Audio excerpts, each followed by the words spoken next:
当你如往常一样登录，却发现这已不再是你熟知的游戏。唯一可以信赖的，只有自称管理员小姐的神秘人物，也就是我了。舰长跟我一起在崩坏3的数据空间中穿梭，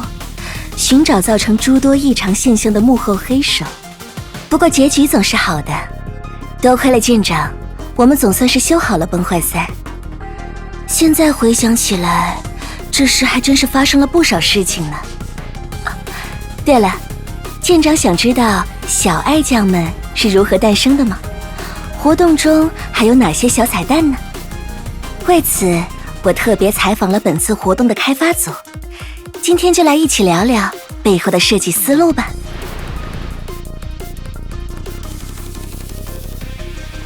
还记得刚进入活动时，那个散落着破损零件的黑色空间，好不容易找到出口，却又来到了到处亮着红色警戒的故障剑桥吗？当时的情况确实有些棘手。为了表现出从数据损坏到修复完成的不同状态，场景组决定使用3种不同的色调作为每种状态场景的主视觉，同时跳脱出光污染和数字几何体这类对数字空间的固化认知，通过主建筑的不同形态配合2进制的运用，来突出和强化数字空间这种虚拟的感受。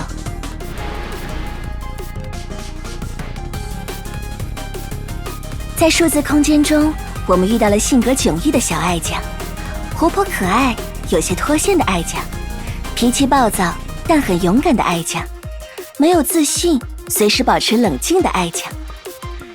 其实，他们的设计灵感都来源于一个偶然的念头。既然有大家都熟知的第一偶像爱酱，也有我这样的存在，那么爱酱是不是还拥有其他不同的可能性呢？这些可是关卡策划在构思整个活动时所迸发的灵感。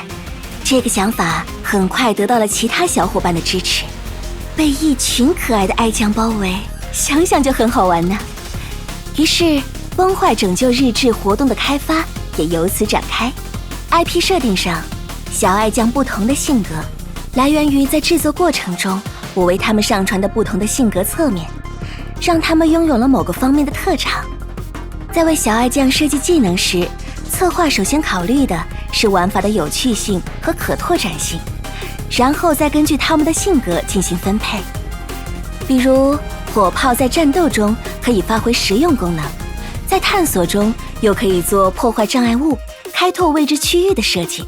玩法上丰富多变。而火炮给人的感觉是热烈的，和爱酱的性格特点适配，于是就有了现在舰长看到的样子了。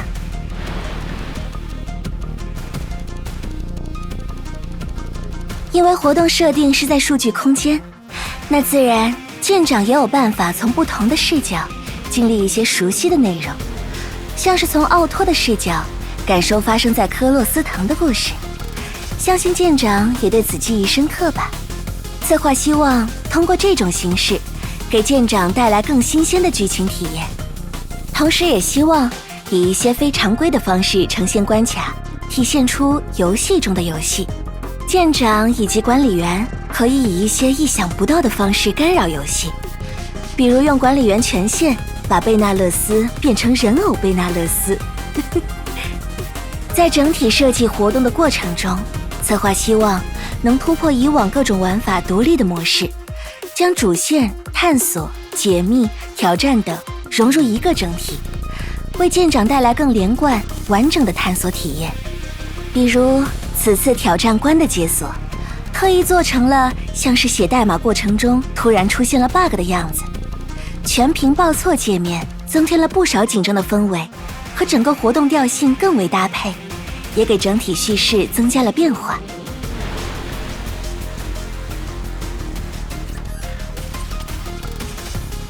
除此之外，为了能让整个世界细节更丰富立体，策划也加了些小彩蛋，比如在通关某些剧情后，主线大厅中会出现一些可以对话的角色，以及3个小爱酱的互动对话。不知道舰长印象最深刻的是哪些内容呢？